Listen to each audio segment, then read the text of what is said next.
Okay, and action. So, I'm Robert. Can you just introduce yourself? Hi, I'm Jackie Baker. And do you live in Salisbury? Yes, I do. I live between Quidhampton and Churchfields. And Jackie, do you feel safe living in Salisbury? I do. Full stop, really. The only thing I worry about is my brown dog down here, because there are a lot of dog thefts, although various authorities may seem to deny it. They can't actually do anything until the dog's stolen, and it's the threat of it which scares me.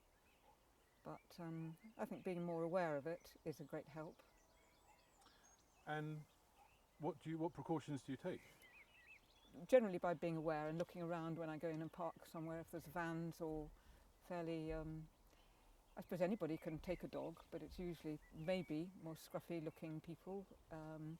But I also carry this spray here, which is called a self-defense spray, and it will spray on somebody and last 7 days on their face or on their clothes, spray the dog.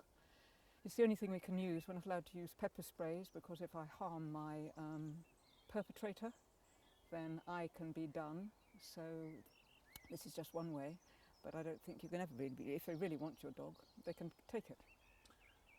So why do you fear your dog being kidnapped? What reason do you have for that? I think she's a very pretty dog. I don't know if you can take a picture of her in a moment, but Certainly will. Dogs are so expensive now. Puppies, something like this, would go for £3,000.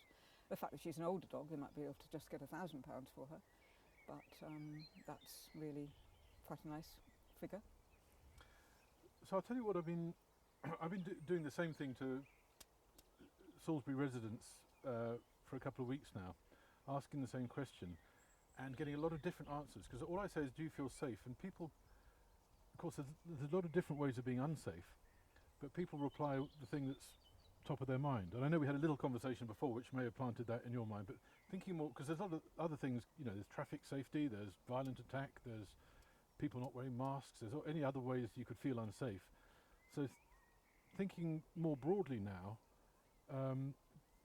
do you feel safe living in Salisbury? I do. I arrived in Salisbury, I started living in Salisbury about 3 years ago, before the dog, and I used to cycle in a lot, even go to evening events and cycle back afterwards, and I was never worried about that.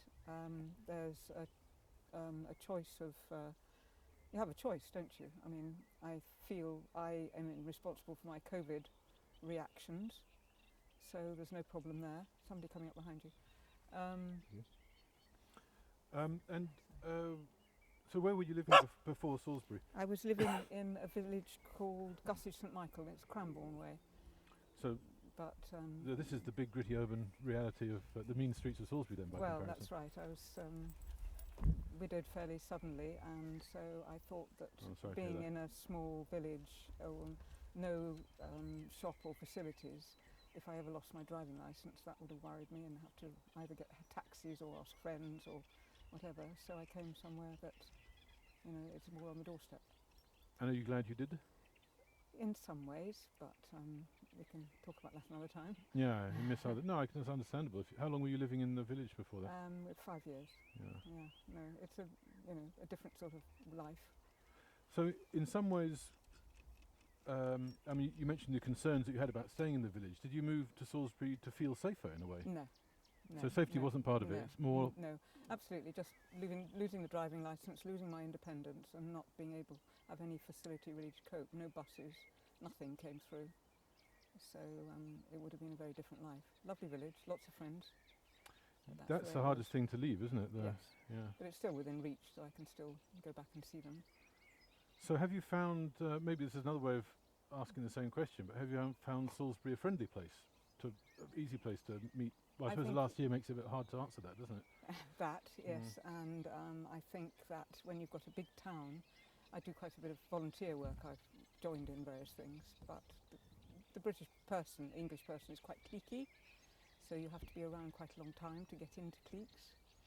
So I'm vaguely thinking of moving to a smaller place again that maybe just has one central position from which everything emanates, or social life, so that you can meet people quicker.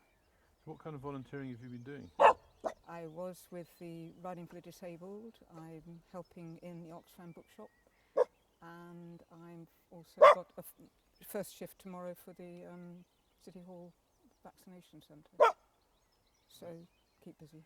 That's pretty comprehensive, given the opportunities available these days. That's Yeah. right, yeah. Yeah. But no, it's pretty good. I feel safe. Thank you very much.